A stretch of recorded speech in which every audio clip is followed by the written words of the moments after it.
नमस्कार दोस्तों, आपके अपने YouTube चैनल वनडे वर्ल्ड में आपका स्वागत है। आज की क्लास में हम महत्वपूर्ण जलप्रपात और जलकुंड देखेंगे जो परीक्षा के दृष्टिकोण से बहुत ही इम्पोर्टेंट है। तो आइए दोस्तों, आज की क्लास में हम देखते हैं बिहार के प्रमुख जलप्रपात।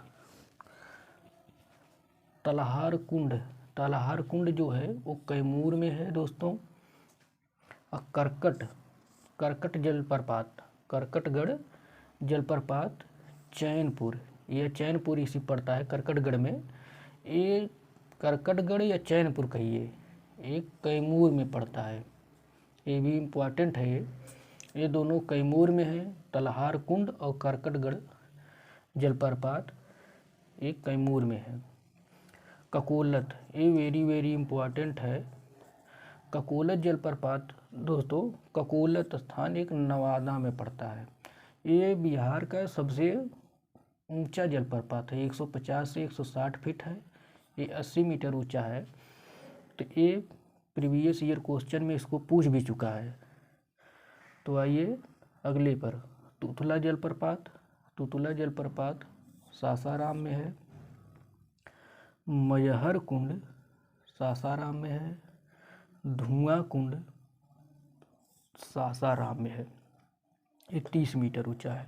तो इस तरीके से दोस्तों तुतला जलप्रपात, मजहर कुंड जलप्रपात और धुआं कुंड ये तीनों ही सासाराम में है। तो इस तरीके से दोस्तों आप याद कर सकते हैं कि तुतला, मजहर और धुआं ये सासाराम में है। ककोलत जलप्रपात ककोलत नवादा में है। 150 से 160 फीट ऊंचा, बिहार का सबसे ऊंचाई है। करकटगढ़ जलप्रपात जो चैनपुर इसे कहते हैं, एक कैमूर में है।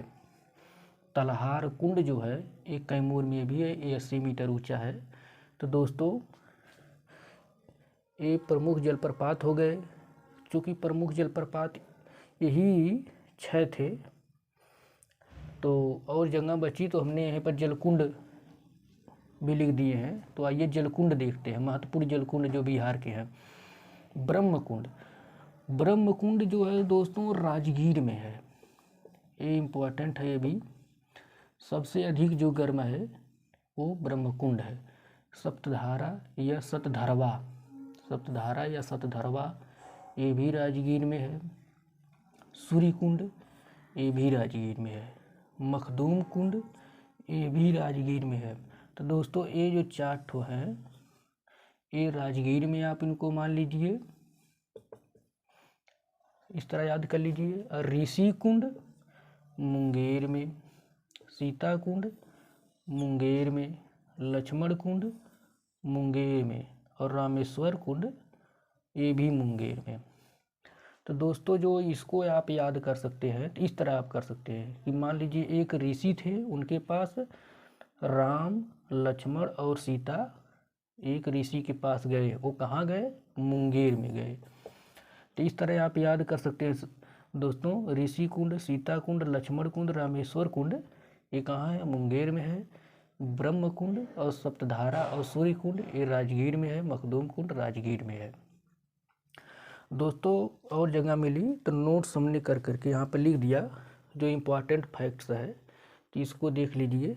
ये अलग से लिखे हैं। कुछ सिंचाई परियोजना है, किस हेक्टेयर से कितने हेक्टेयर तक की किस सिंचाई परियोजना कहते हैं।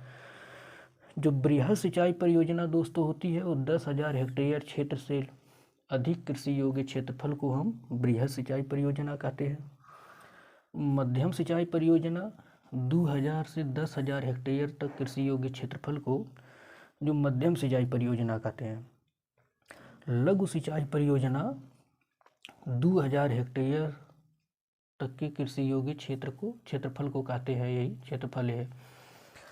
तो दोस्तों इस तरीके से बृहद सिंचाई परियोजना, मध्यम सिंचाई परियोजना, लघु सिंचाई परियोजना ये अक्सर क्वेश्चन पूछ देता है, चाहे कोई भी स्टेट का पीसीएस हो, चाहे इसमें भी बिहार पीसीएस में एक आध बार ये क्वेश्चन आ गया कि मध्यम सिंचाई परियोजना कितना है। तो 2,000 से 10,000 हेक्टेयर, 2,000 से 10,000 हेक्टेयर तक कृषि योग्य क्षेत्रफल में जो होती है उसे मध्यम सिंचाई परियोजना कहते हैं। तो इस प्रकार दोस्तों बिहार के प्रमुख जलप्रपात और महत्वपूर्ण जलकुंड हमने आज की कक्षा में पढ़ाया। तो मिलते हैं दोस्तों एक अगली अच्छी क्लास में। जय हिंद।